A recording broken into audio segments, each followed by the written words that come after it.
A family struggling with a recent loss of faith discovers a massive crop circle has appeared in their cornfield overnight. Hundreds of crop circles have appeared in fields across the world, pointing to, incredibly, an invading alien race. Everything we believe about who we are and where we come from is about to change in the 2002 sci-fi thriller Signs. I'm Connor Eyzaguirre. I'm Colton Jenkins. And this is Filmgazm.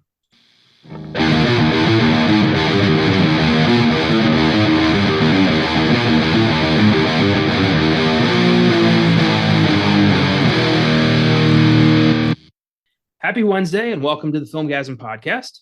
This week's episode is M. Night Shyamalan's third film and one of his best, the 2002 nightmare-inducing horror thriller Signs. Shyamalan's got a new one this week, Knock at the Cabin, which hits theaters this Friday. We're all hoping it doesn't suck ass, but his track record is regrettably against him. Still, this felt like a good opportunity to revisit a film that scared the hell out of me when I was a child and has never really stopped since. Colton, what's your history with Signs? Ooh, I think I saw The Village first, and I really liked it. I liked the twist ending. And then I remember always, when I used to live back home, we had a copy of Signs, and the cover always really freaked me out, so I never wanted to watch it. But one day I had a couple friends over, and I was like, my dad always talks about this movie that he's so scared of, The Fourth Kind. It's terrifying. And then we watched it, and my friend was like, that's dog shit. Have you seen Signs? And I was like, no, I don't want to watch it. And he put it on and blew my mind. I couldn't sleep for days. Yeah, this movie gets in your head. It's the most realistic alien invasion movie I've ever seen. Like, if aliens invaded the planet, this is what it would look like. Yeah. This is like, to me, this is the alien movie. I think it's everything is perfect. It's a farmhouse, crop circles, weird alien language, abduction type shit. It's a good movie. Well, I always like the idea of like large global cataclysmic events that are focused on just one family, like seeing, alien invasion through the eyes of just a family dealing with a loss and how this affects their grief and starts to make them, question the way they see the world. I think that's great. I think it's a great character study. And I always wonder, like, what happened? Like, after this, M. Night Shyamalan just, it's like he had to deal with the devil for 3 good movies. He got The Sixth Sense, he got Unbreakable, he got Signs, and then the deal was up. He had to try on his own. He managed to accomplish it, I think, with The Village, and then everything after that was just horrible. Yeah. Until Split, and then Split was good, but then, again, that was it. So I haven't seen Unbreakable, but I did see Split. I know the gist of Unbreakable, so I recognized the character, and I was like, "Oh, it's cool." Didn't he want to make some Avenger universe or something? He wanted to make a superhero thing. Yeah, when Unbreakable came out, that was intended to be the first part of a superhero series, where this was the origin movie, and then part 2 was going to be the real movie, where David Dunn is a superhero. I don't know, Captain Train Survivor or some shit. But the Unbreakable didn't do that great. So everyone was like, what else you got? And he was like, but I want to do my thing. So he wrote Split. He started thinking, oh, this could be the next thing.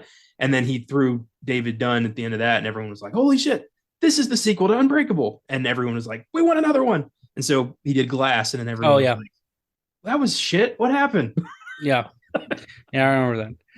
So I've seen Split, Split, The Village, Signs, and unfortunately, The Last Airbender.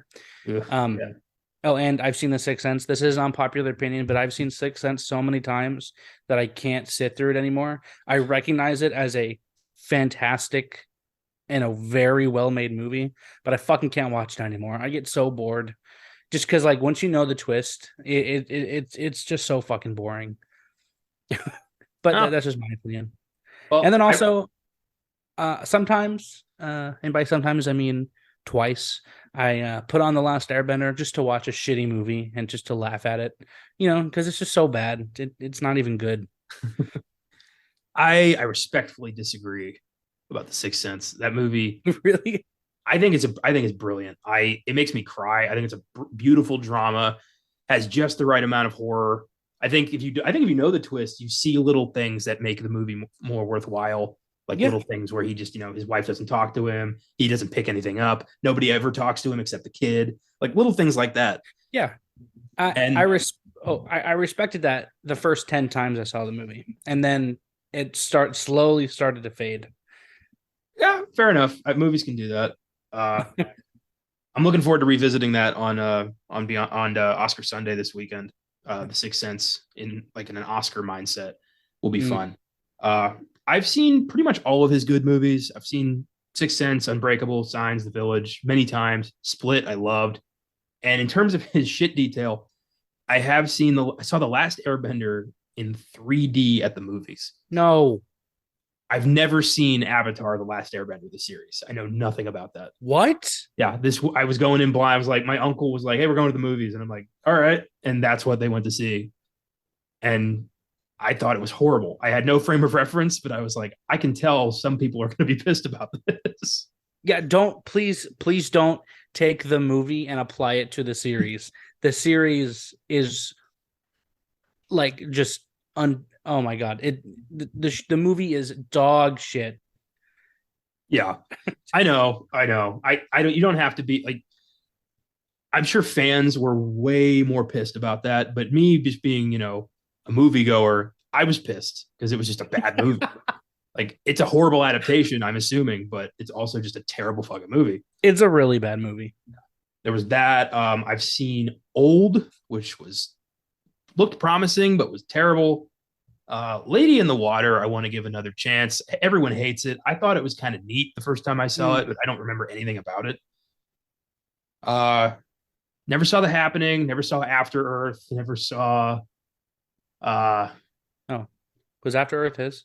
Yeah, that was one of his. That was. Oh, yeah. I've seen that. I didn't like it.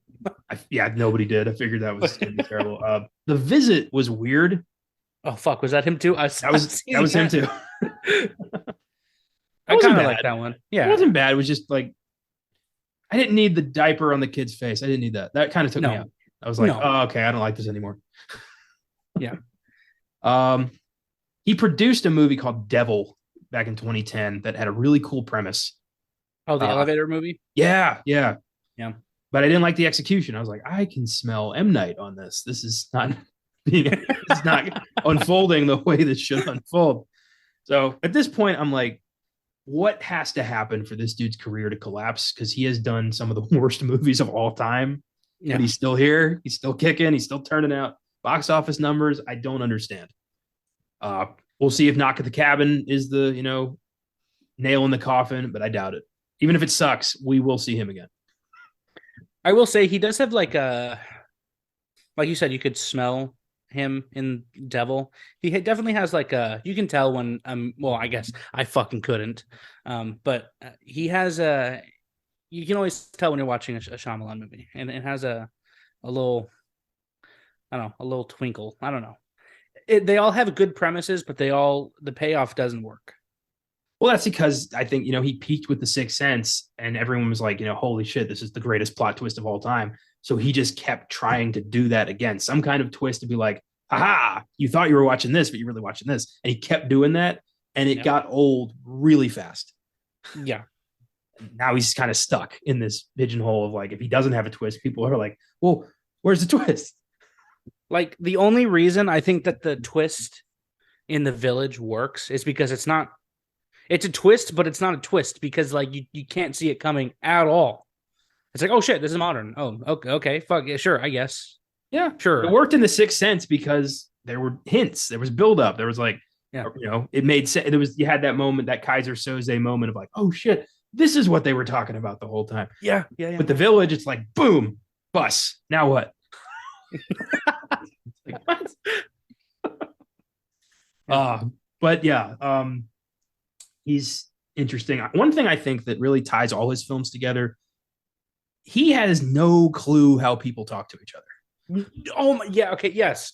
I realized that when I was watching Signs, he's on the phone call, and the way that he like explains, he's like, listen, yeah, you have to understand, my kids are really worked up about this. I was like, that's how you're talking on the phone? Like, yeah, that's not real.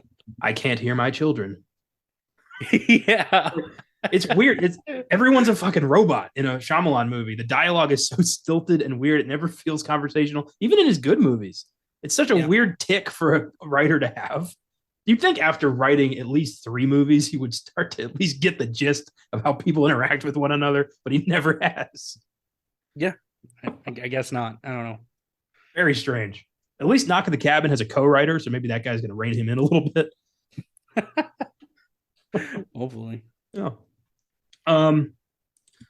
Signs. I want to real quick just share my first experience with this film because it's seared into my brain.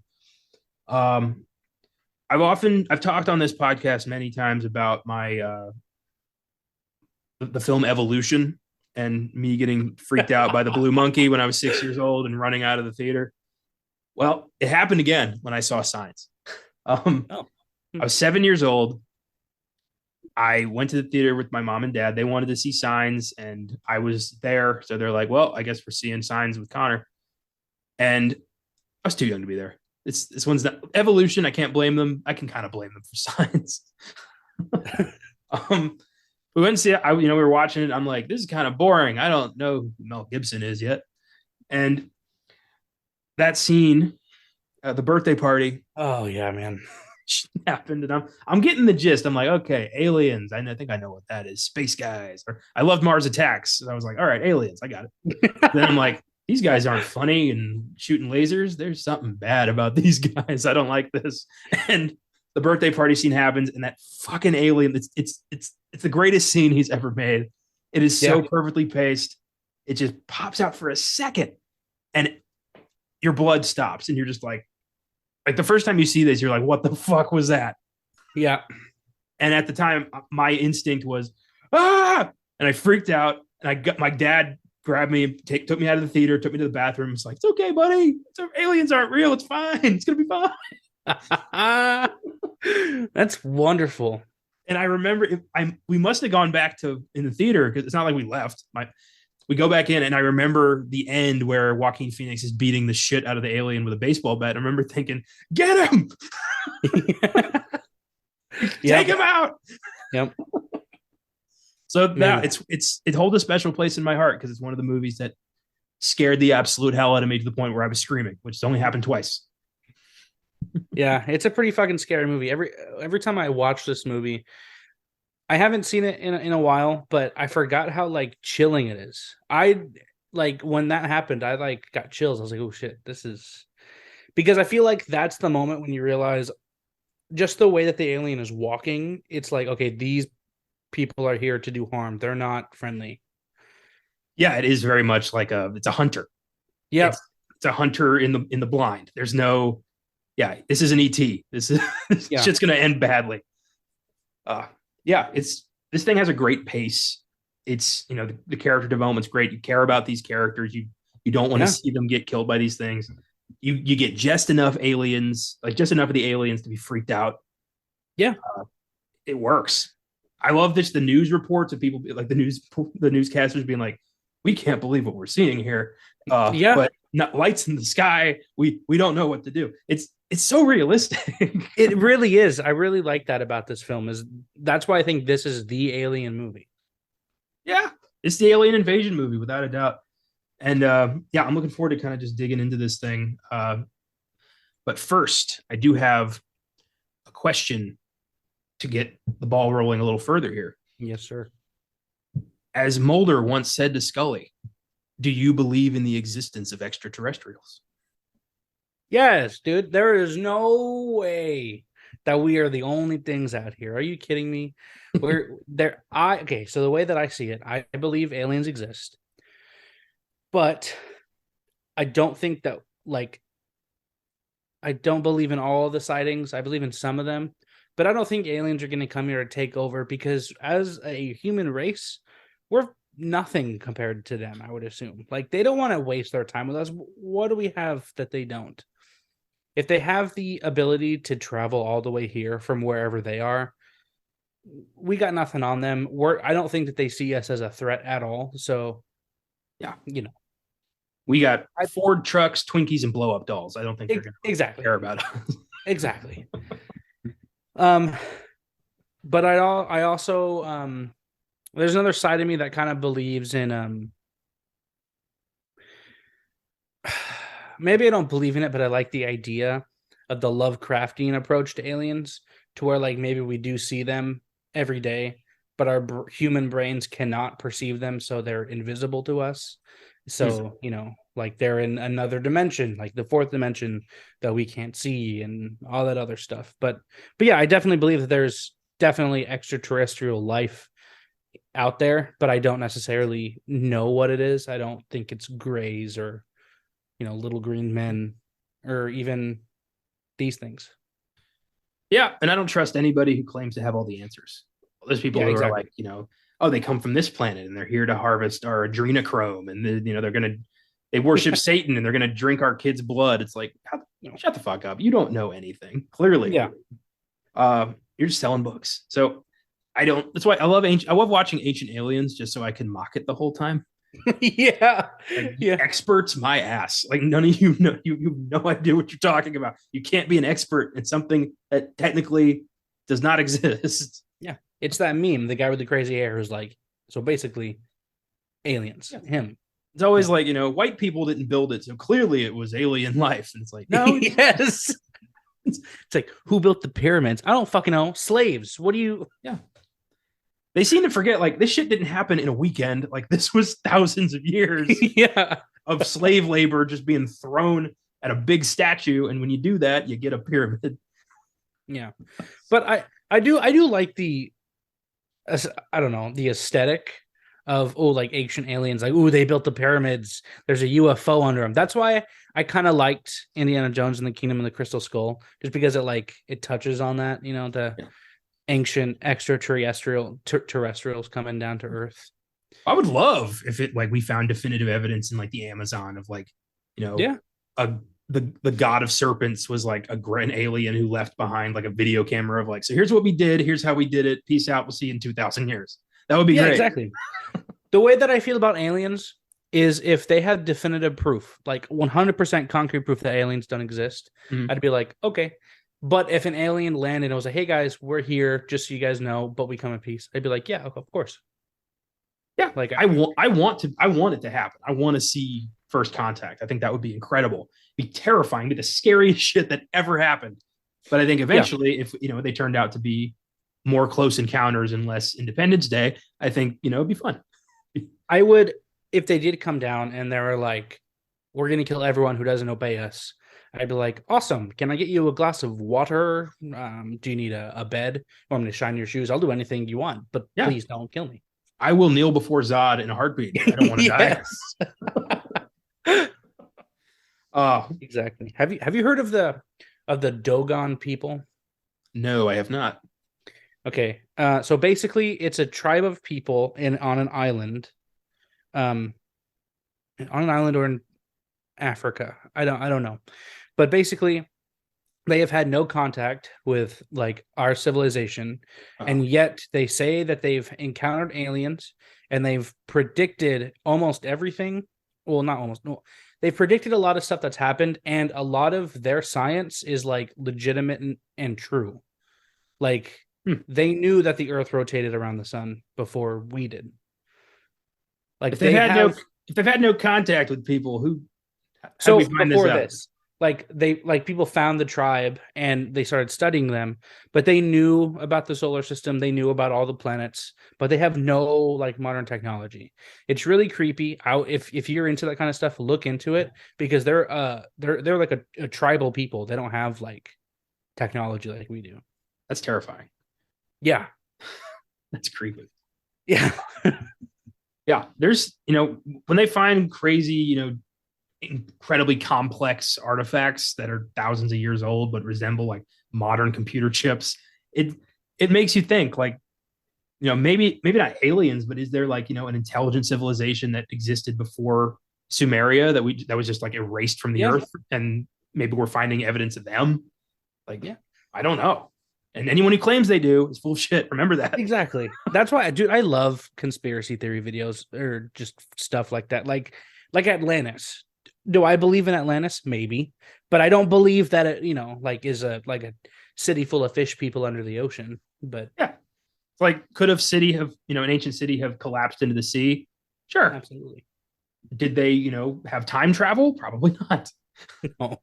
It doesn't have to be because they're lost. They're also like super genius space people who just happen to coexist with a bunch of savages. Like I don't think that's how reality works. Yeah, no. But yeah, I love looking into, alien abduction stories and crazy shit. Like, the Travis Walton story will always freak me out. And I just, I want to see proof. Again, I'm a big X-Files guy. I love, Mulder's whole I want to believe thing. It's like, all I want is an opportunity to believe in this shit. But I just, I need more than just, Joe Bob's down the road in Oklahoma being like, I've done seen it. Like, I need more than that. Yeah, exactly.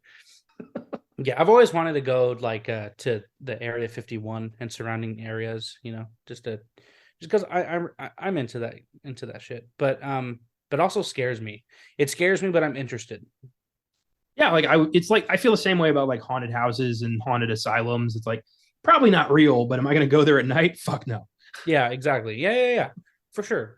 Because I love Lovecraftian horror so much, I don't want to find out that's what aliens are, but that's what I believe they most likely are.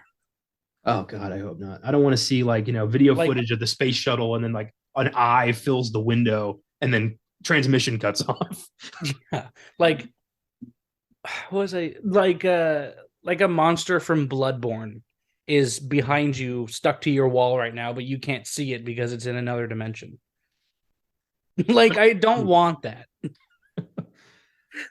My biggest fear with First Contact is that like aliens are going to come down here and be like, hey, we want to share with you our great technology and help you forward.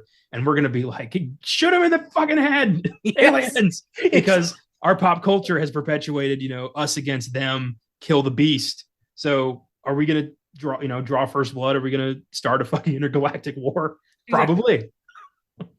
Yeah. I always wonder like how things like that would go. Like what would actually happen? Like, yeah, would probably shoot them in the face as soon as they landed here. But like the same thing with fucking zombies.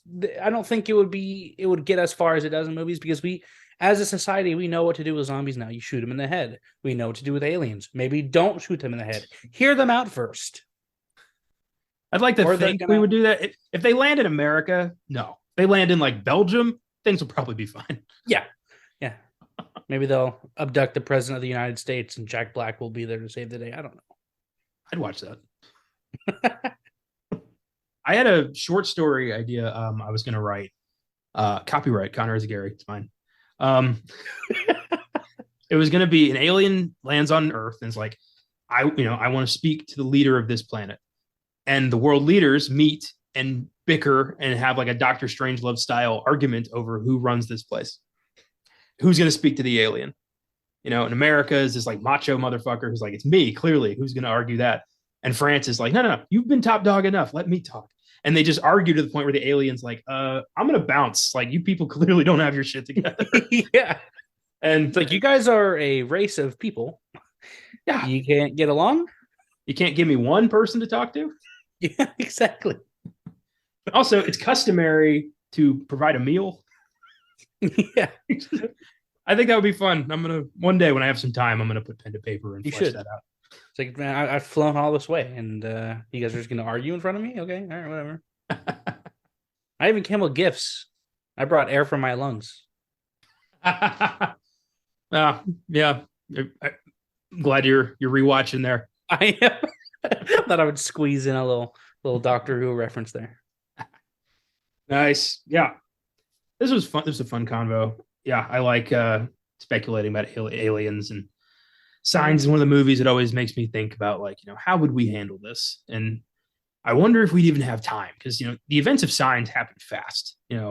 Crop circles, lights in the sky, aliens on Earth, all happens within like a week and a half. Like we have no time to react to anything before we're fighting for our lives. Exactly. Yeah.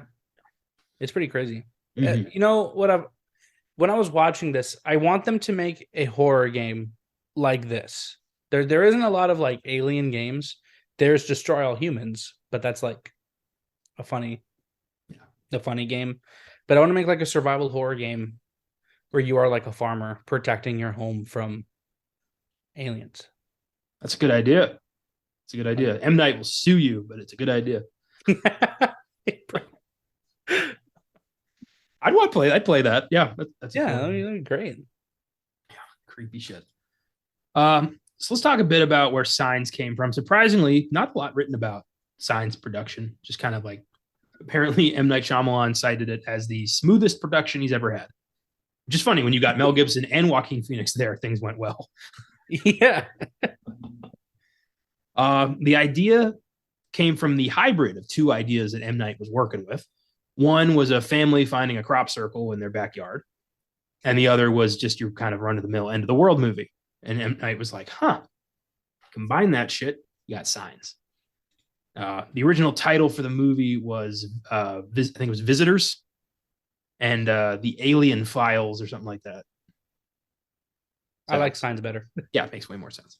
The Alien Files. Come on, man.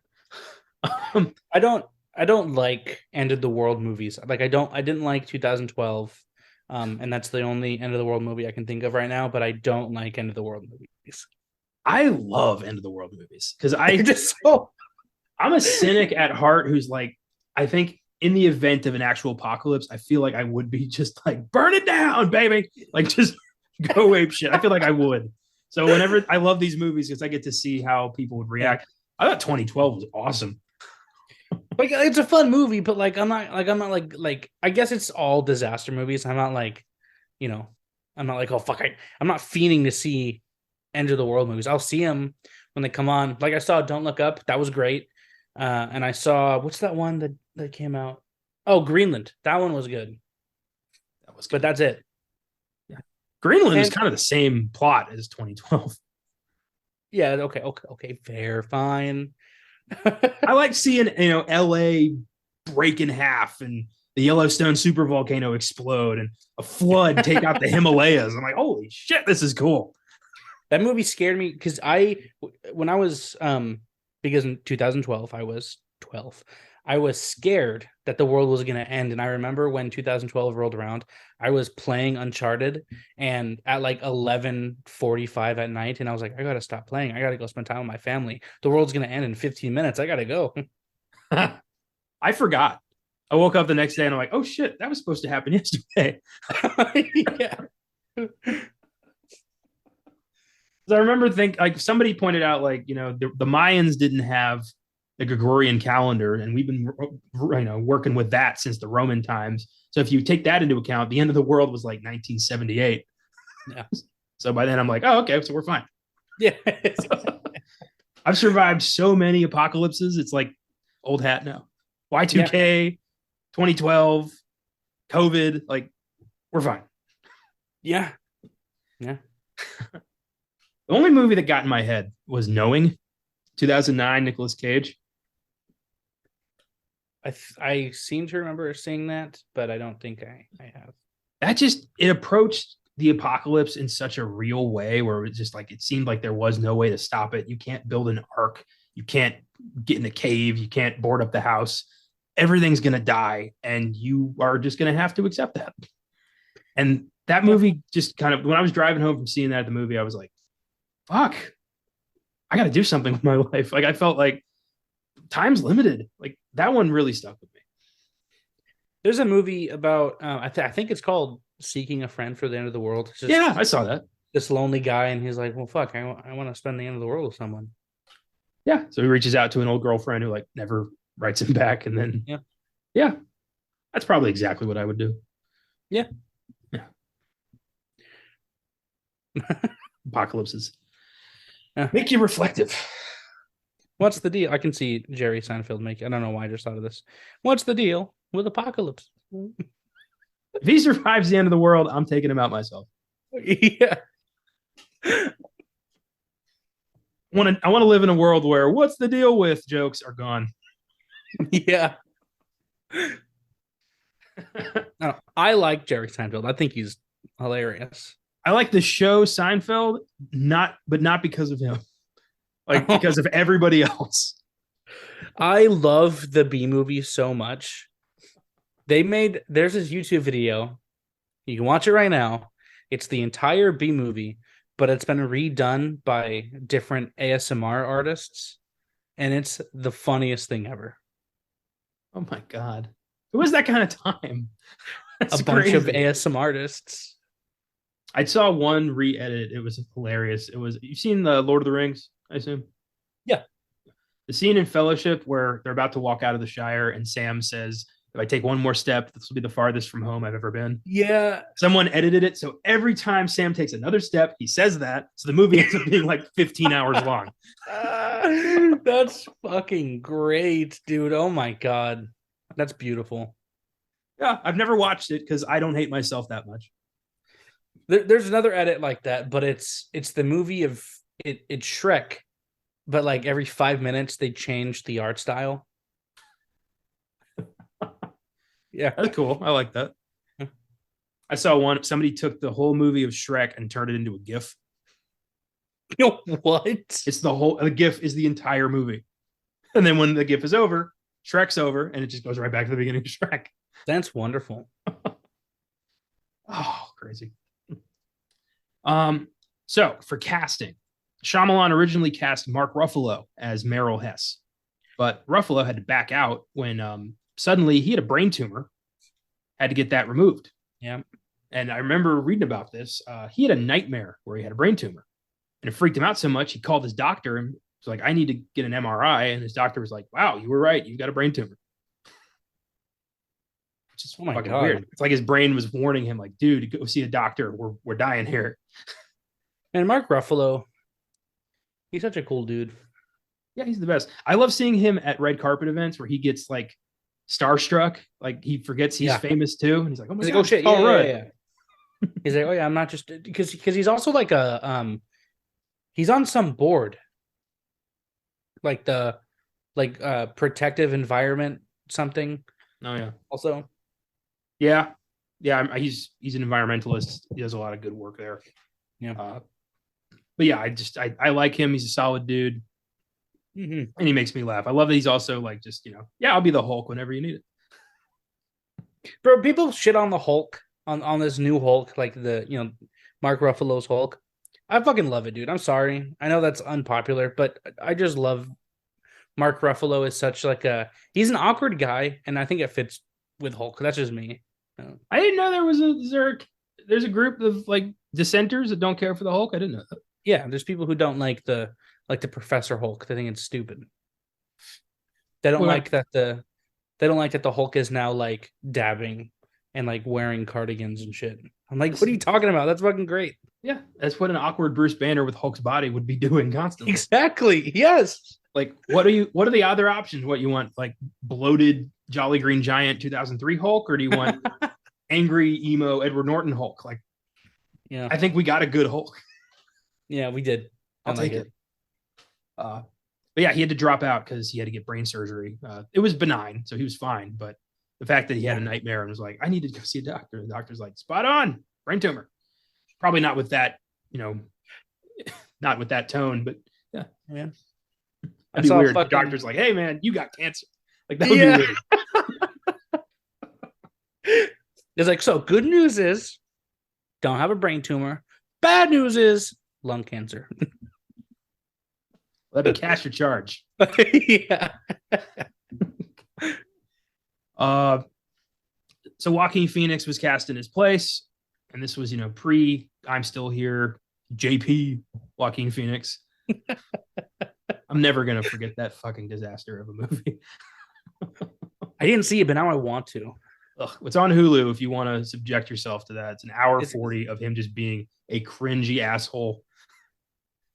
Yeah, he's a good actor, but he's a kind of a pretentious prick, I think, honestly.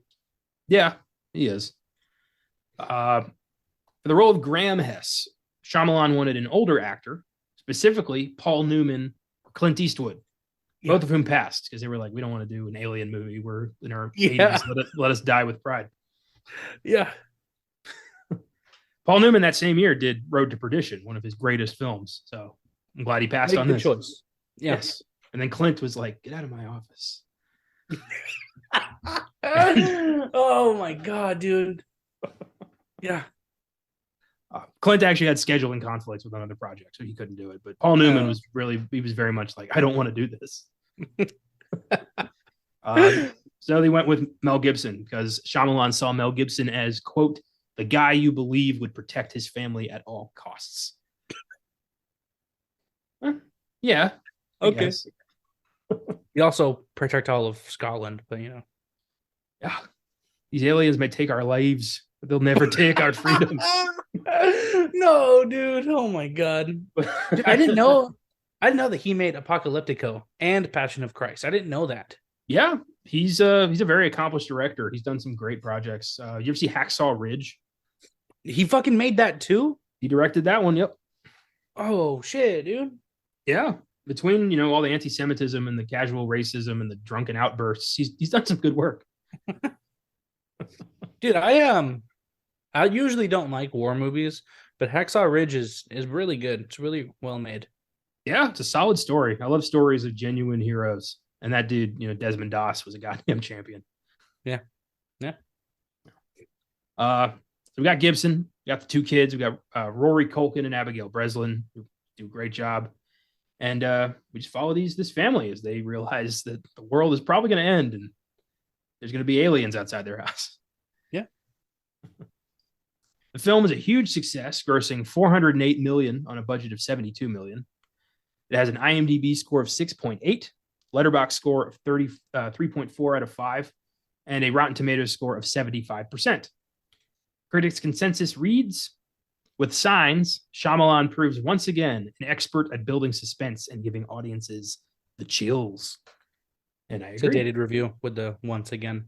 I know. It's like, Shyamalan has done it again. Nothing's stopping this train. Like, okay. Oh, man. Kind of sad. He thought he was the next Alfred Hitchcock, and everyone was just like, let's wait and see. Yeah. Because what was it? It was The Sixth Sense, then Unbreakable, then this, then The Village, and then what? After The Village, I believe, was Lady in the Water. And that was kind of the moment, like, well, that one sucked. What else you got? And then you had The Happening, and everyone was like, oh, so he's stuck here. Is The Happening, is that the one with Mark Wahlberg, right? Yes. Yep. Fucking, oh my god, dude, that movie, I haven't seen it, but I've seen clips from it. It pisses me off, dude. He tried to backtrack and say, like, no, I intended it to be a comedy. And everyone was like, shut the fuck up. No, you did not, dude. No, you fucking didn't. Oh my god. That's our Beyond the Bad this week. I'm excited to. I've never seen it, but what is it, like the plants can talk or something, or the plants can hear you? It's like some in the trees and making people kill themselves. I haven't looked into it yet, but that's what I heard. And I think Mark Wahlberg is supposed to be like a science teacher. And yeah, it is what it is. Oh my god, dude. With that, let's dig into Signs. This has one of the scariest film scores of all time. Yes. James Newton Howard outdid himself with this shit, man. Recognizable too. Yeah. Like I push play. I was getting my, Gordita Crunch out of the Taco Bell bag, and I like stopped. I was like, oh shit, I'm watching Signs, dude. I got like in the mood and everything. It was great. Those strings, just like, shit. I start flashing back to being 7 years old again, and I'm like, every time I watch this, I'm like, I just get tense. Nice. Newton Howard, like, he composed this before the movie was done. He based this off of storyboards. He was like, I think I know what you want. And yeah, he did. Oh, wow. Nice job, dude. Most composers usually, they watch the movie and then they're like, all right, let's build something out of this. But he was like, I guess he was like late for something. So he's like, let's do this. Yeah. But yeah, it's creepy. Pops in from time to time. The opening credits always freak me out. There's a bit on the score called The Hand of Fate. It's like towards the end, kind of evolves into a little more optimistic. But strings and horror scores scare the shit out of me. Yeah. You ever see Twilight Zone, the movie? I haven't seen the movie, but I'm a big fan of the show, and I think the new show, it's definitely not the same, but I like I've only seen the first episode, I think. I thought it was pretty good. You need Rod Serling with a cigarette. It's like just and that's why things always go awry in the Twilight Zone. Yeah. You need that. Yeah. But they made a movie in '83. four directors came together: Steven Spielberg, John Landis, George Miller, and Joe Dante came together and did a Twilight Zone movie where they all adapted a different story. And there's a whole dark history behind that one, which we have done on the show in the past. So check that episode out. But the fourth story is Nightmare at 20,000 Feet, the one where like Shatner's on the plane and there's a gremlin on the plane. Oh, yeah. They did it with John Lithgow, and it's fucking scary. But the score in that bit is so unnerving. It's all strings, and it's just like, oh my God, it's so eerie. It's a great movie. So the movie is just four different stories? Yep. It's four like classic Twilight Zone tales that they've redone with each director doing their own style on it. And it's pretty good. Is it still black and white? Nope. It's all in color. Story one is about a racist who's like, a Jew took my job or some shit. And he walks out of the bar and suddenly he's a Jew in 1940s Poland where he's being hunted by the Nazis. So it's like to teach him a lesson about racism. Oh shit, dude. And that one, 3 people got killed on that set, including the guy who starred in that. It's a horrible story. Don't have time to get into that tonight, but I'll tell you the gist when we're done here. Oh man. Then Steven Spielberg does Kick the Can, which kind of sentimental. Like a bunch of old people start playing a game and they turn into kids and they're like, we still have our youth. And it was sappy and kind of ruins the tone of the movie. Yeah. Then it's like a kid who has psychic powers, like turns the world into a cartoon, traps all these people in a bunch of crazy shit. And then we got John Lithgow on the airplane. So, but it's wedged between Dan Aykroyd and Albert Brooks driving through the countryside talking about the Twilight Zone. And oh wow. The opening scene ends with one of the scariest moments in movie history. And I won't tell you what it is because I don't want you to see it coming. Oh, is it the fucking jump scare that comes out of nowhere? Maybe. Like you want to see something really scary, that whole bit? Yeah. Yeah, it's that. Okay. Yeah. Yeah. But anyway, strings are great. Yeah. So we meet the Hesses. They're having a barbecue. Dad kind of forgets about the barbecue because there's more important shit happening. The kid's like, "You're gonna burn the fucking damn aliens." I love the kids like, he's gonna burn these again. Like, pretty serious shit happening right now, Rory. But the corn has been pressed and there's a big crop circle, which is unnerving. If I found that in the backyard, I'd be fucking terrified. Yes, indeed. We learn over the course of random dialogue that Graham used to be a reverend or a minister, and he lost his wife. That kind of destroyed his faith in God, and he's kind of just aimless right now, thinking there is no divine power and shit just happens. And everyone in town kind of wants him to be like, we need you back, man. We can't confess. And Joaquin's like, I'm here to help. Yeah. It's actually a good, it's a good story development. It's like, okay, so this guy's in a dark place. I want to see where he goes. I'm not religious, but I feel like this is I think this is sort of a religious movie, also because of the theory that a lot of people have about this movie, which I think I'm pretty sure we'll get into later. But I feel like this is a religious movie done right. I really like that story arc.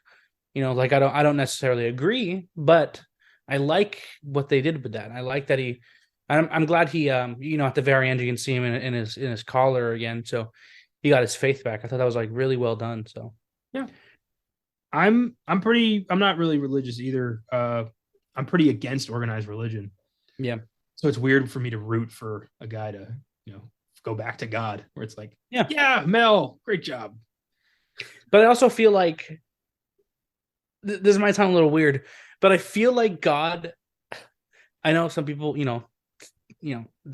most people agree that he's real, but I feel like, in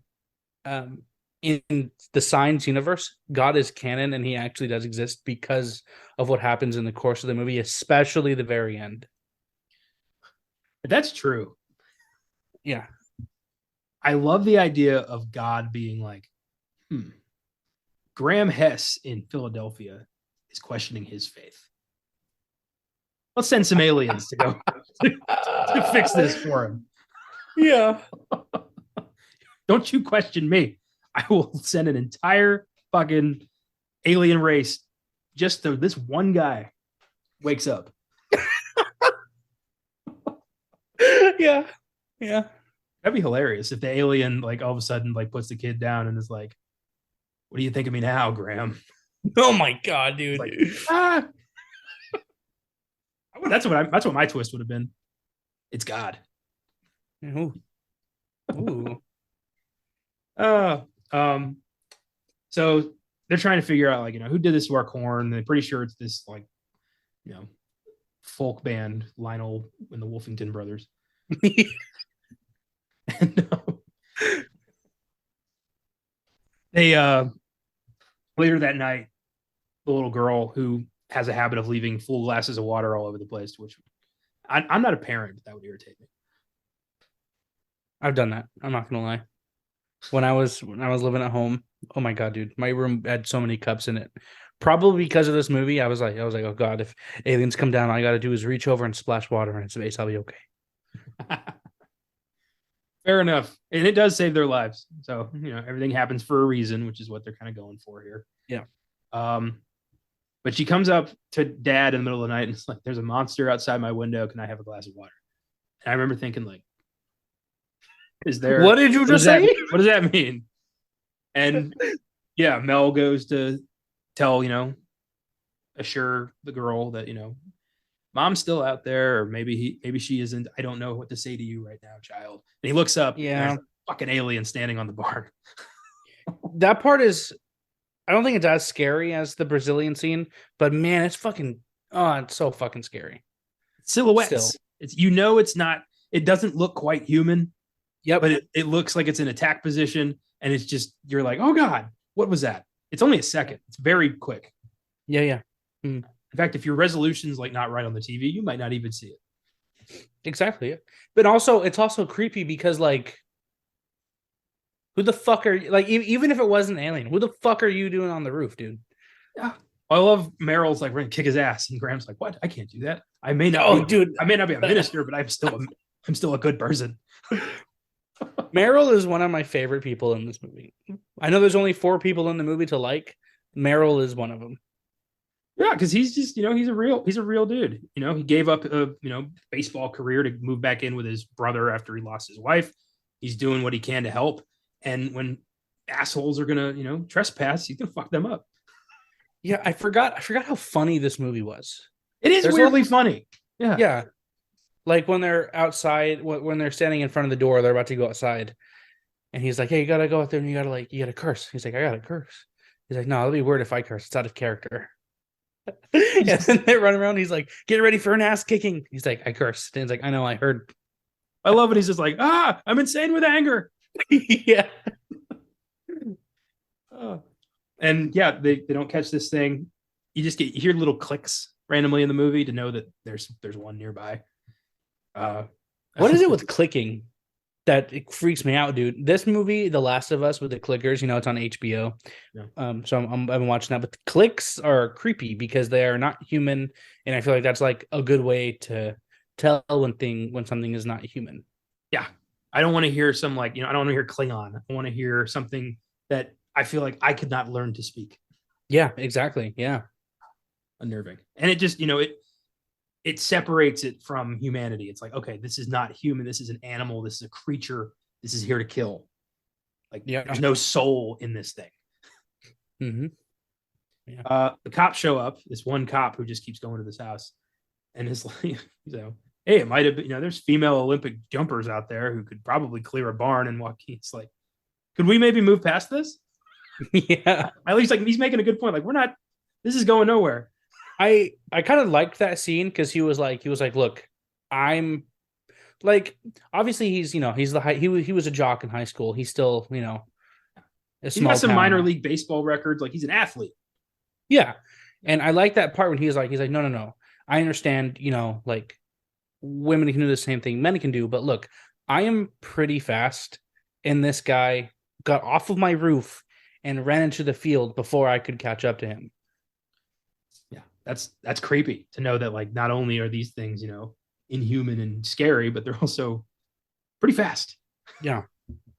They just keep building up these things to be like, you can't catch them, you can't fight them, you can't hide from them. They're gonna get you.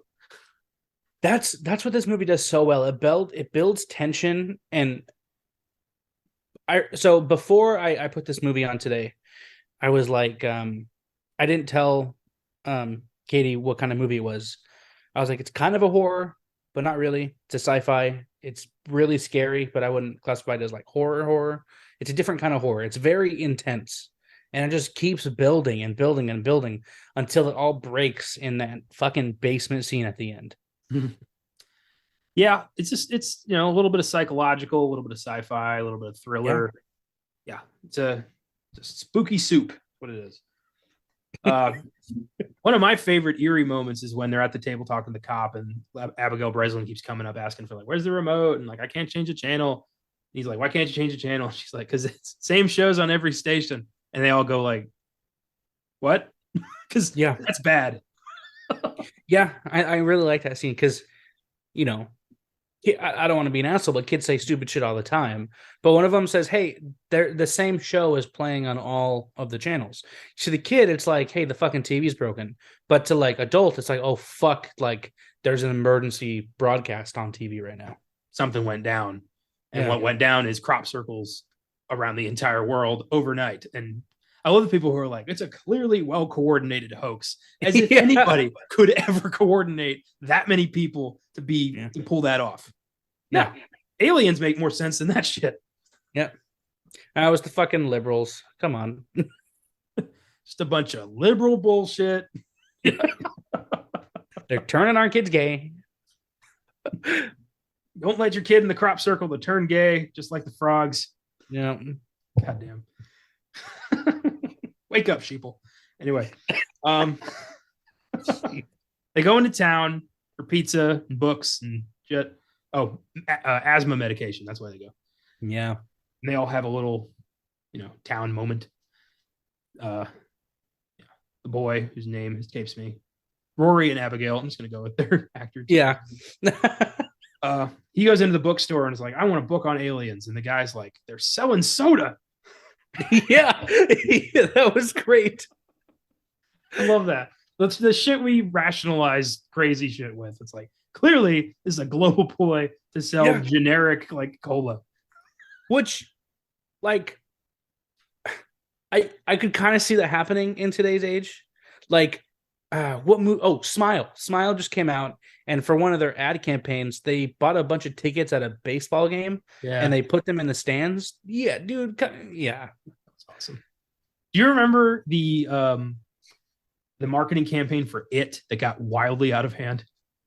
Oh, the clown sightings. Yeah, that's how that started. It was It. It was like they were promoting It, and then other unpaid clowns started coming out of the woodwork and starting shit. Oh shit! I didn't know that it was for It. Yep, that's how it started. But then other people were like, "We're dressing up and freaking people out. Let's go!" And there were damn, dude. There were break-ins. There were assaults. It happened in San Marcos, like not too far from me. Like some clown broke into somebody's apartment. That's fucking terrifying. Yeah, unbelievable. So yeah, viral marketing, it does exist. It does get crazy, but globally for soda, I don't know. For soda, no, man, no. Soda's doing just fine. It doesn't need to start bringing aliens into it. Speaking of soda, this is a little break. Did you hear that Sierra Mist is not being made anymore? I was just about to bring that up. Yeah, they replaced it with something called Starry. Yeah, I haven't tried it yet. I'm curious. Oh, is it on shelves like now? Yeah, you can get it. I've seen it at gas stations and shit. Oh, I might try it. I bet it's just going to taste like, not as good Sprite. That's what Sierra Mist always was. Yeah. Yeah. Well, if I see a commercial for it, I'll think of Science. There you go.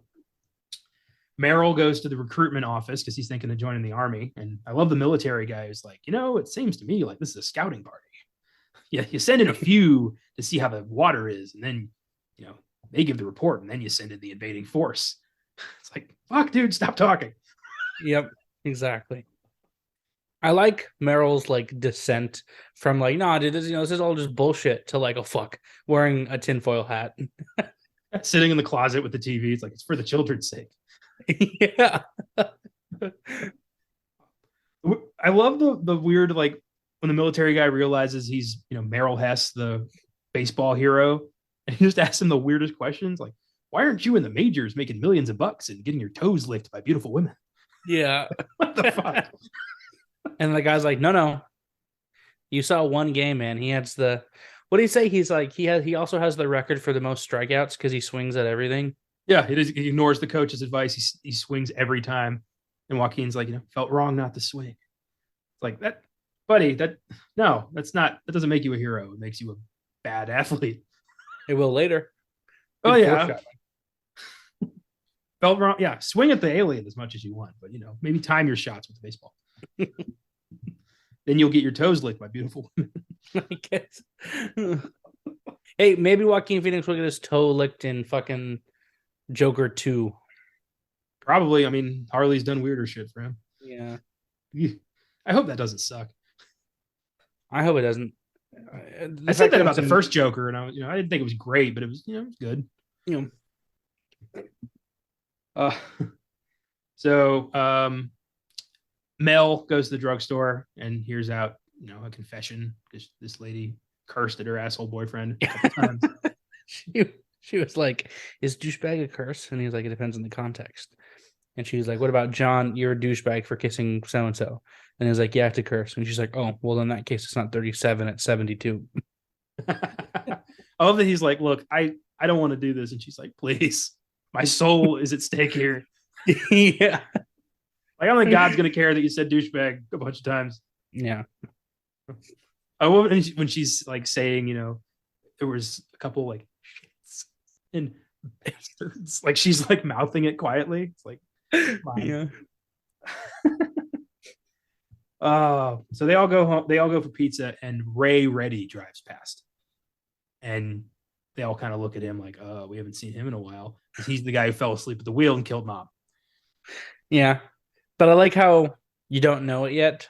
And it's like the kid's like, "Is that him?" It's like, "Yes, kids, that's like Shyamalan. That's the man who's making the movie we're in. That's him." Yes, son, that's the director. That's hilarious. You see him? He made Unbreakable. Oh God. Well, that's gonna ruin that scene for me now. That's all I'm gonna think of. Oh, they go home. Bo, right? Is that the kid's name? That's the girl's name. Morgan is the boy's name. They really bother me. Morgan has the baby monitor. He's like, I'm going to use this as walkie-talkie, and nobody has the heart to say like, you need two. Yeah, but he's picking up a weird signal on this thing, and everyone's kind of like, come on. But then they start hearing the clicking, and Meryl's the first to be like, we got to preserve the signal. Like he changes immediately. And yeah, that's a creepy scene where you realize like, okay, this is real. Yeah. But the scene when they go on the top of the car, that's like such an iconic shot. Yeah, it is. And then from there, I love the Brazilian party scene, but the scene where you actually see the lights in the sky on the news, that got me this time more than anything. Yeah. Just dread, dude. Oh my God. Because there's literally nothing you can do. If they want to destroy the planet, they can and they will. There is nothing that you can do. I love all the speculation. Everyone's like, oh, they're probably here to harvest, our resources. Or somebody's like, no, they're here to harvest us. It's like, oh, they're probably hostile. They're gonna, they'll return in 1,000 years with more ships. And it's like, how do you people know anything? Stop it! You're scaring me. Yeah, I really like that scene with when they're on the couch and the kids are asleep, like the little speech that he gives to Meryl. Yeah, that was really good. I'm gonna quote that. Let me see if I can find it in the quotes, because that is a great moment, great character moment for Mel, where you get to see, you get a little glimpse of like, oh, maybe he's a little bit more hopeful, but no, he ends with like, yeah, there it is. People break down into two groups. When they experience something lucky, group number one sees it as more than luck, more than coincidence. They see it as a sign, evidence that there's someone up there watching out for them. Group number two sees it as just pure luck, just a happy turn of chance. I'm sure the people in group number two are looking at those 14 lights in a very suspicious way. For them, the situation is 50-50. Could be bad, could be good. But deep down, they feel that whatever happens, they're on their own. And that fills them with fear. Yeah, there are those people, but there's a whole lot of people in group number one. When they see those 14 lights, they're looking at a miracle. And deep down, they feel that whatever's going to happen, there will be someone there to help them. And that fills them with hope. See, what you have to ask yourself is, what kind of person are you? Are you the kind that sees signs, that sees miracles? Or do you believe that people just get lucky? Or look at the question this way. Is it possible that there are no coincidences? What happened to that, M. Night Shyamalan? I know, dude. That's such a fucking good monologue. And then I like how what Meryl says at first. It's like, oh, come on, dude. Like, you're going to bring up a party where you almost like kissed a girl. But then he's like, yeah, but then she almost puked. And I'm really glad she didn't. Yeah. I've had those moments of like, if I had acted differently just for a second, my life would be very different. Like, yeah. I have one instance that I always think about. I was driving home once and I stopped at a light. The light turned green and I dropped something, like my phone mount fell off, and I leaned down to get it. And then I drove. As I leaned down, a truck ran the red light the other way, like on the other direction. Oh shit. Like a fucking semi truck, like a big truck ran the light. And if my phone hadn't fallen, if I hadn't leaned to get that, I would have been plowed by that truck, and I would probably be dead. Holy shit, dude. That's crazy. That happened about 10 years ago, and it never leaves my mind. Every day I think, like, that could have been it. Holy shit. That's crazy. There was your sign. Yeah, that was my moment. Creepy. But yeah, Meryl's point is like, yeah, if I hadn't been chewing that gum, she would have puked in my mouth, and I probably would have needed a lot of therapy. But the part that it gives me chills every time I watch it, when he's like, okay, what group are you in? And he's like, well, are you comforted? And he's like, yeah. And he's like, okay, then it doesn't matter. That drove home the point that he has given up. Yeah. I'm trying to find that bit too. I love it. Where he's just like, we are on our own. There is nobody out there looking out for us. Yeah. Oh, to hear that from a minister. Yep. I'm not even religious, but it fucking hurts. Yeah. Oh, man. But you get it, like, if I was a man of God and God took the woman I loved away from me, I wouldn't have any more faith. Like, why have faith in something that's going to do that to me? Yeah. Especially like that happens, and then 6 months later, fucking aliens come to invade, dude. Oh my God, dude. You lose all faith. How bad is your life when alien invasion is strike 2? Yeah. Like, that's not the nail in the coffin. Bad news comes in threes. Like, what else is going to happen to these people? Yeah, man. That's why, like, I don't want to get like personal, but like that's why I'm not super religious, because there's so much bad shit in the world. Like, if God did exist, why would he allow it? Especially in my job. I'm in the medical field. I see so much fucked up shit, and I'm like some of the patients I deal with, they're like, oh, I just pray to God every day I'm gonna get better. I'm like, but like, why would he put you in this situation?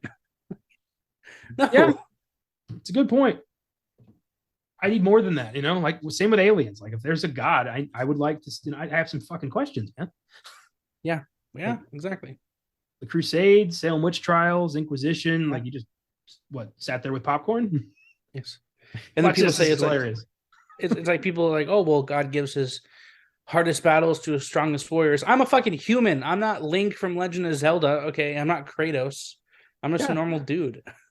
And where are said warriors? Like, I'm thinking, first one that pops into mind, Joan of Arc. What do y'all do? You burned her at the stake for being a woman. Like, I don't know. Maybe, the one who says, God told me to be an awesome warrior and then pulled it off. Maybe we just leave her alone. Yeah, exactly. I often think of the quote from Spy Kids 2 that's like become so fucking prevalent. It's brilliant, and it's out of Spy Kids fucking 2, which I still can't believe.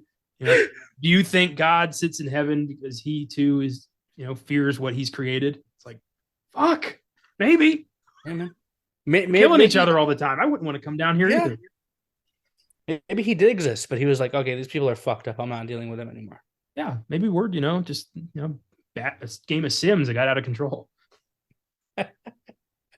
No, don't take a shower. Eat. You are dying of starvation.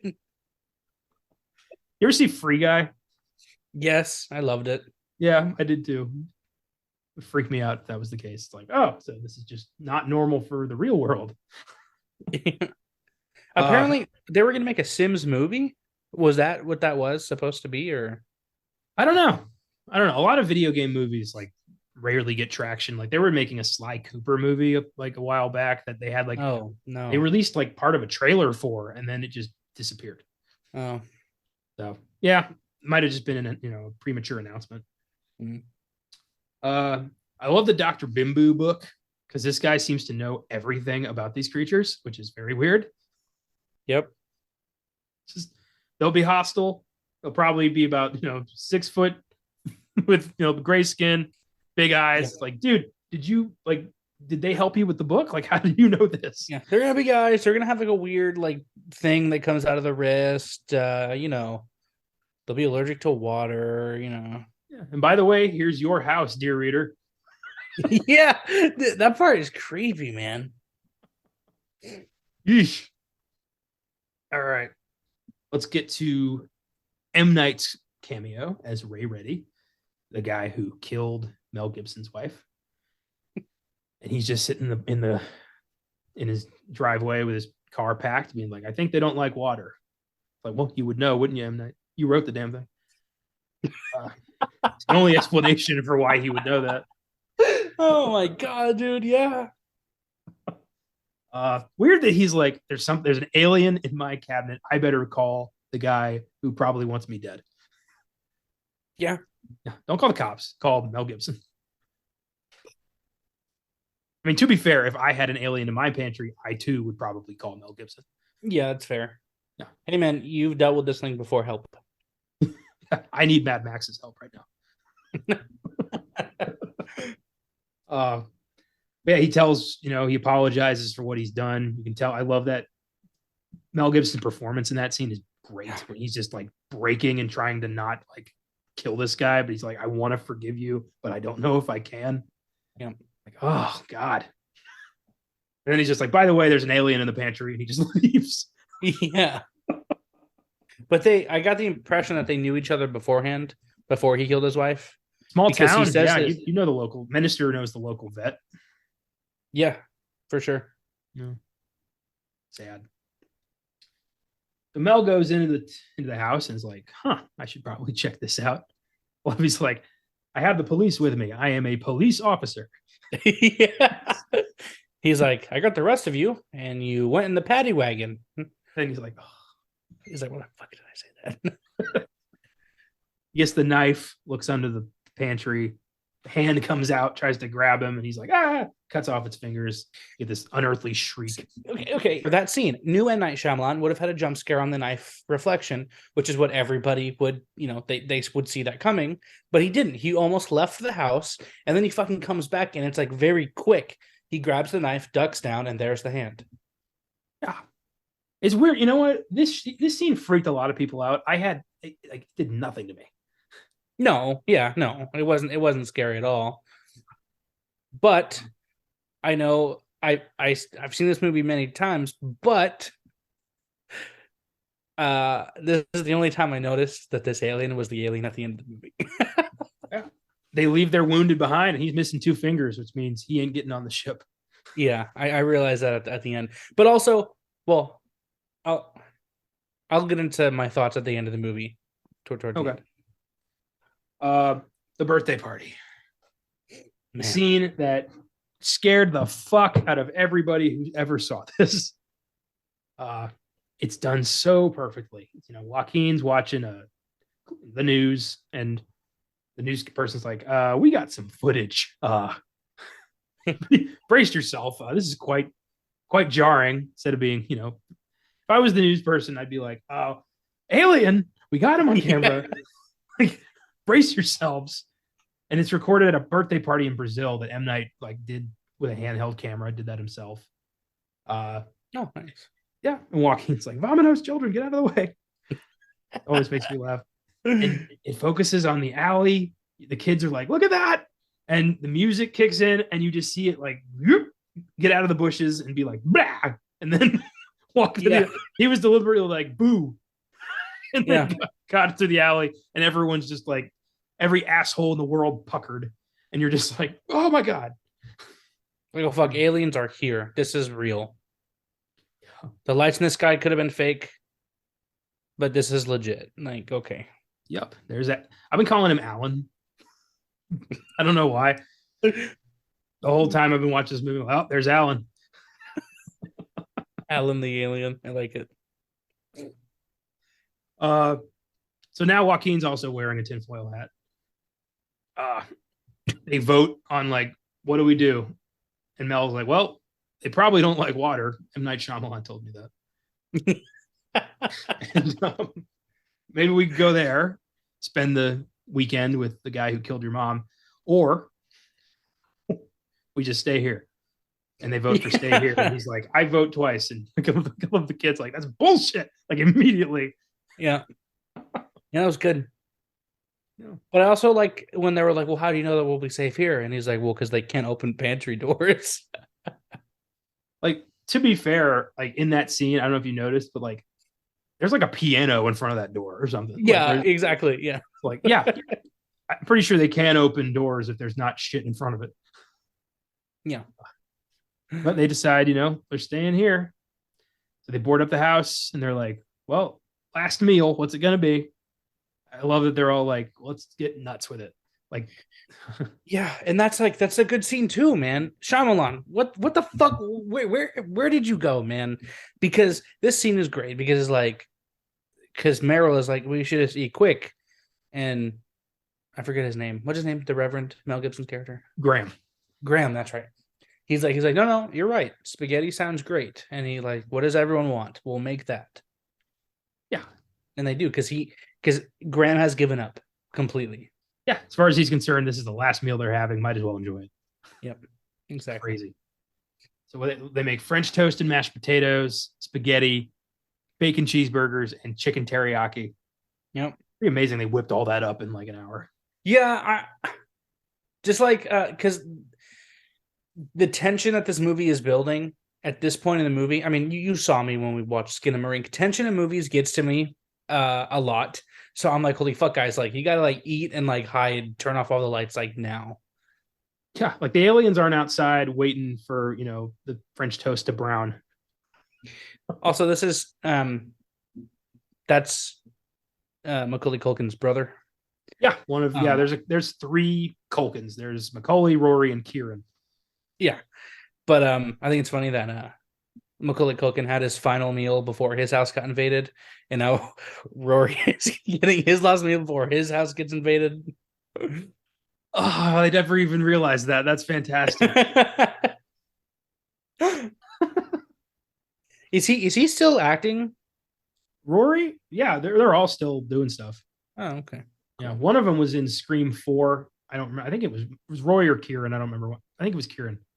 Yeah, because Rory looks really familiar. That might just be because he looks like the Home Alone kid, but all right, let's see. Rory Culkin was also in. Oh, he's the one who was in Scream 4. Okay. Yeah, he's done some stuff. Yeah, they're all still in the biz. Nice. Yeah. I love that he's also got his home invasion movie that's way darker. It's like shit. I would love if they set up some Home Alone style traps to take out these aliens. Yeah, I know. Paint can to the face. That hurts no matter what species you are. Yeah, I thought of that. So I thought of Home Alone, and then I watched this, which is a home invasion movie, but with aliens. And then I also watched the new episode of The Last of Us, which is about Bill, who is a character that booby traps his entire neighborhood. So I watched Home Alone, which had booby traps, a home invasion movie without booby traps, and then another home invasion movie with booby traps. That's delightful. Mm-hmm. I kept thinking during the dinner scene where Graham kind of has his breakdown and is like, we're going to enjoy this meal, so enjoy it. Stop crying. I kept thinking, like, I feel like stop crying is heard at a lot of Mel Gibson family dinners. Oh my God, dude. Yeah. But then, he just like, they all just break down and start crying and hugging because they're like, we're going to die. It's great. It's a great emotional moment. Yeah, it was that part, man. When he just like breaks down and cries. Yeah. While he's eating mashed potatoes. You know how hard it is to cry when you're also eating mashed potatoes. Yeah. Pretty hard. Uh, and the aliens show up and they go to the basement. And I love the little hand under the door. Oh man, the hand under the door, and then when they're like when they hear them, I want to know how many aliens were around their house. Just because thinking about how many there were, that's so scary. Yeah, like were they surrounded or is it just like, two, let's call them Harry and Marv, came to this house. Like, that's why they couldn't get them. Yeah. The fucking numbnuts of the alien group got put in the sticks. Yeah, exactly. All the big ones were in New York. These guys were like, we got a family in the sticks, got to take care of them. Let's send the dopes. But damn, dude, like that part when they were like, okay, we're okay for now. And then it's like, oh, fuck the attic. Yeah. I love when they get to the basement and they're like, we're safe. And then there's that one in the coal chute that just like, yeah, that was really creepy. When like, wait a minute, they're not trying to get in. They're just making noise. They're like trying to distract us from something else. So that guy in the coal chute just like lightly grabbed the son and then just gave up. I guess so. Yeah. Like, I didn't get him. I guess we'll try another way. He just crawled back up there. Like he's not going to force that open and start strangling people. That was the Marv. That was the Marv. Why the hell did you take your shoes off? Why are you dressed like a chicken? An alien came down covered in like glue and feathers. This would be the greatest movie of all time. No. You just said New York, that the big aliens were in New York. And like this style movie in like a New York apartment building would be pretty cool too, I think. I think they made a movie of kind of, you ever see Attack the Block? No. It's a British alien invasion movie that actually, I think it's that concept, like an apartment building is invaded by aliens. Oh shit. Yeah, I haven't seen it. It's got critical acclaim. I've heard it's really good. Like a wreck style movie. Maybe it's like a British sci-fi comedy horror. Oh, yeah, could be neat. So they just kind of waited out in the fucking dark. Yeah, he's like, "Hey guys, let's shut the flashlights off." Yeah, there was one 2 feet to the left a couple minutes ago, but I guess we'll just turn off all the lights. God. Eventually, Meryl's like, "Hey, I found some light bulbs," and then they start listening to the radio, and it's like, "Hey, they're all gone. They're leaving. They gave up." I don't buy it. I feel like that was a false sense of security, and as soon as everyone was like coming out, like we're safe, then they struck. Yeah, like that's something I wanted to touch on earlier. There's no follow-up in this movie. And as much as I like to be, movies to be ambiguous, no. I need closure. He said a lot of people died because it was a raid, not an invasion. They were taking people. Why? How many did they take? What's the aftermath? Are they going to be back? Also, it said that they left the wounded. How many fucking aliens are still on Earth right now that are stuck there that's going to be like walking around? There was one in the dude's house. Yeah, I wonder, like, how did did they just like, like rabid animals just like go into the wilderness and like hide in the woods, or are they like, yeah, are they educated enough to be? I mean, they mastered space flight, so surely they have some manner of communication with like, hey, truce to like the world's governments. Like, hey, can we just like go peacefully? We're sorry. Exactly. Like, how many are still left? I don't. There's a lot of. I wouldn't necessarily say plot holes, but definitely questions I had at the end of the movie. Yeah, it's all kind of like they try to wrap it up in a bow when really like this is such a massive thing happening that you can't really make it, a clean break here. Like there's way too many questions to answer. Yeah, definitely. I mean, the fact that this is a mass abduction movie because they were just grabbing people across the planet. Yeah, and then it's like, oh yeah, they all left. A lot of people died. They got what they came for. Yeah, so they won. Are they gonna come back? Like it's a bittersweet ending because the aliens won. This family just survived. That's what happened. The aliens got what they wanted, but these people just managed to wait it out. But because this is the only family we follow, we don't care. This is all we care about is them. Yeah, until the movie's over, and like, wait a minute. I like to think that when Meryl broke the baseball bat, beating the fuck out of the alien in their living room, that thing woke up with amnesia and was like, "Where am I?" And they're like, your name is Alan. You live with us now. Yeah. And he's like, I think I did bad things. And they're like, no, that's not who you are anymore. And then Signs 2 is, Age of Alan. Yeah. He's a farmhand now. His Yeah, family goes back to get him. He's wearing overalls and a hat, and he's like mowing the lawn, and ship lands, and he's like, I'm not one of you. These are my family. I am a Hess. I am Alan Hess. Go away. The sequel is Paul. Oh. I would love if like Knock at the Cabin turns out to be like Signs 2. So I don't know anything about Knock at the Cabin. I haven't even seen a trailer. I didn't even know he was making another movie because I thought he was focusing on Servant, which is his Apple TV series. But that's great that he's making another movie. Hopefully it doesn't suck. I didn't see Old, but I thought it looked okay, but I guess not. Yeah, it was awful. Knock at the Cabin is based on a book. So apparently the book ending was way too controversial, so he changed it up. Basically this couple with their daughter in the woods are staying at a cabin, and this cult shows up and says, we don't want to do this, but one of you has to die to prevent the apocalypse. And the whole movie's like, are they insane or is this real? And them trying to like the couple and the child have to decide who among them is going to sacrifice themselves for the good of humanity. But they're like, this is crazy. But then they start seeing things. They're like, holy shit, maybe this is real. And it looks intriguing. Let me put this on record now. Just based on a synopsis, I think I know what's going to happen at the end. One of the two couple is going to be part of the cult, and then they're going to kill the other one, and it's actually going to save the world from the apocalypse. Okay.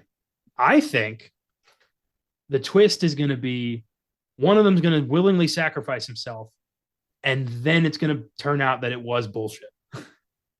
Oh, okay. They're going to be like, yeah, we're crazy. And bye.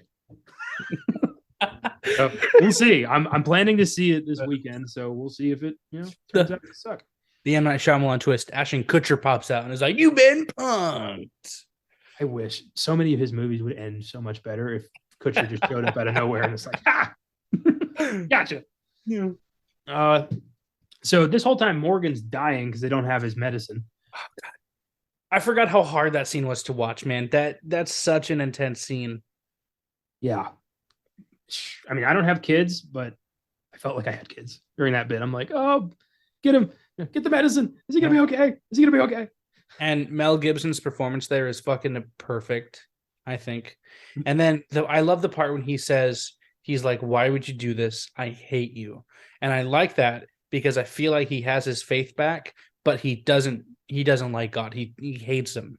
Yeah, he's tired of this shit. He's like, why are you picking on me, bro? Yeah. He says, not again. I hate you. Well, I love when Meryl's like, I can take a lot of things, but the way your eyes looked last night, I don't ever want to see your eyes look like that again. Like, you got me? Like, he's like, deal. As long as fucking aliens don't invade our planet again. He's like, I can lose hope. You can't. Yeah. That was good. I always get old choked up when Morgan comes back to life and is like, did someone save me? And Graham's like, yeah, I think someone did. It's like, oh, God. Every time. Literally, like, God. Oh, man. But, dude, it's like, see, that's why...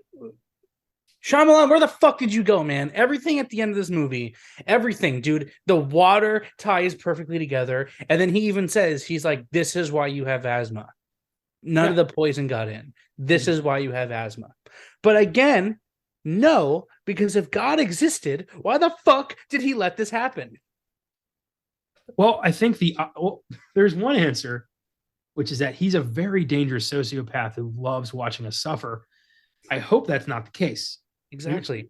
Because that's a great case for the church. That's a great case for the Church of Satan right there. Yeah, but also the other theory, the biggest theory about this movie is another reason why I think God, quote unquote, would allow this to happen is he didn't, and that these aren't aliens. These are all demons. I love that theory. Let's get into it. So it changes the whole movie. The movie's about, faith versus, fate versus coincidence. That's what this is. Yes. And it doesn't really make sense to tie, alien invasion into that because it's not spiritual. You make it demons. then 100% this is like, oh shit, okay, so this is a test of faith. This whole thing is a challenge of faith, Yep. good versus evil. And, Graham is God's appointed warrior. Yeah.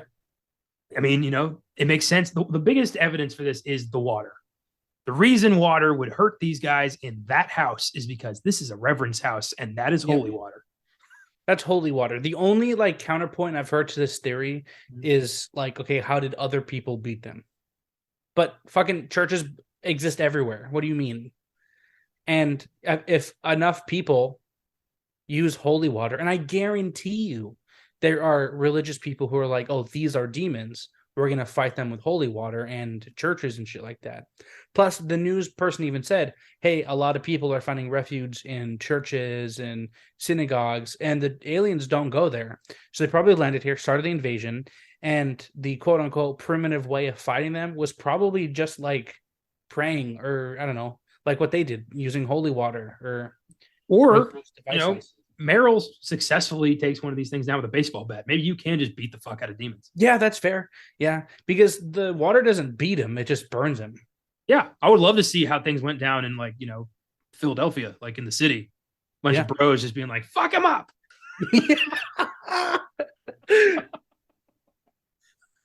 Yep. I would love to see, a squad of aliens has nothing on a bunch of Eagles fans. Yeah, or fucking in New York, it's like that the train car scene or whatever from Spider-Man. Was it on a train car? When they're like, hey man, if you wanna get to him, you got to go through all of us.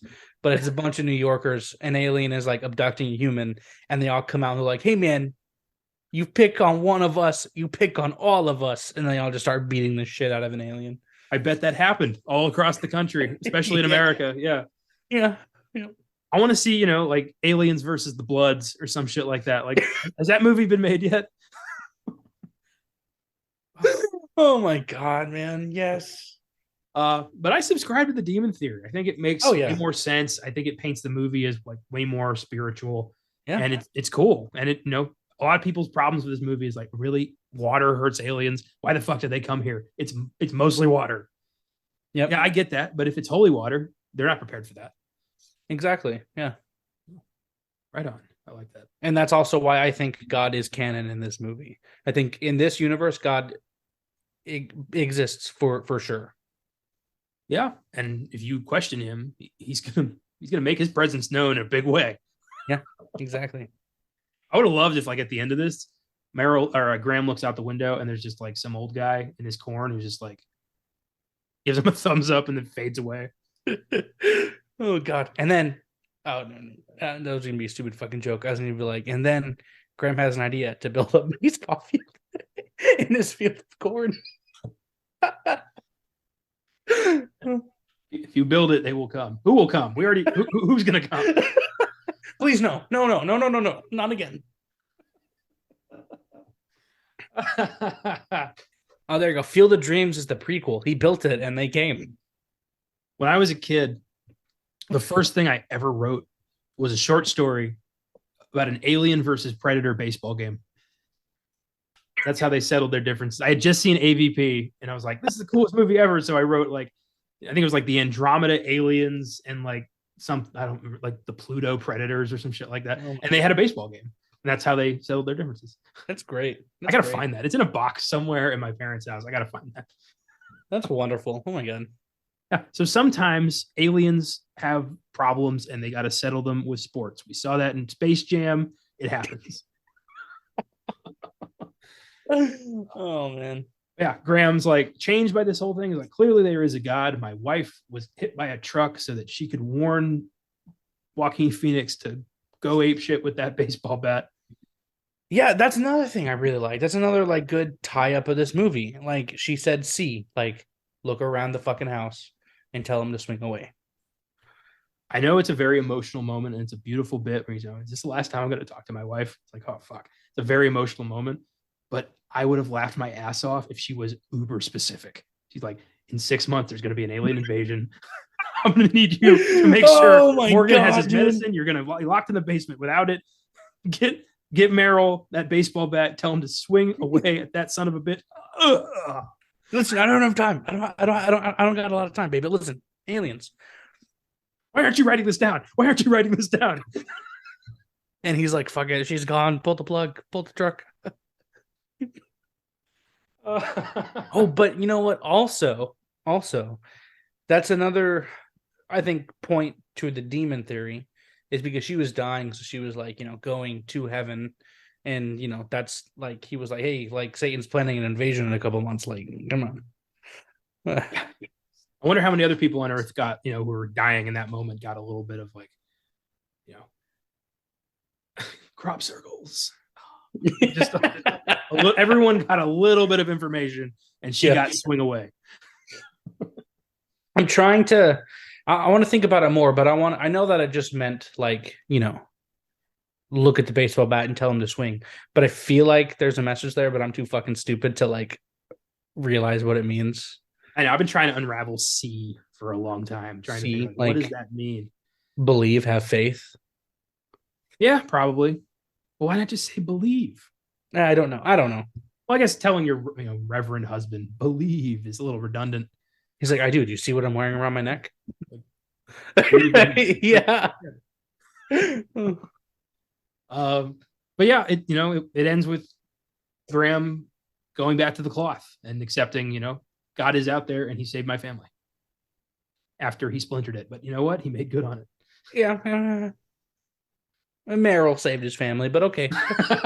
Yeah. King of the strikeout record saved this household. Do you think he's still enlisted? After I just beat an alien to death, I feel like I could take on the world. I would have gone back into minor league baseball and been like, I'll swing all day. Yeah. So that's Signs. I love it. It's a great watch. It's tense as hell. It's really fun. It's weirdly funny at times, and it's creepy as shit. It really is. This is like my kind of horror movie. I do, jump scares and all that, they're great and everything. And I will jump at them. I'll even scream at them. I mean, you saw me in Skin of a Rink. I covered my eyes for the whole movie expecting a jump scare. But tension and atmosphere to me is what makes a horror movie truly scary. That's why I like horror video games more, because they do a better job in general of building atmosphere. But this movie gets it so fucking right. It is so good.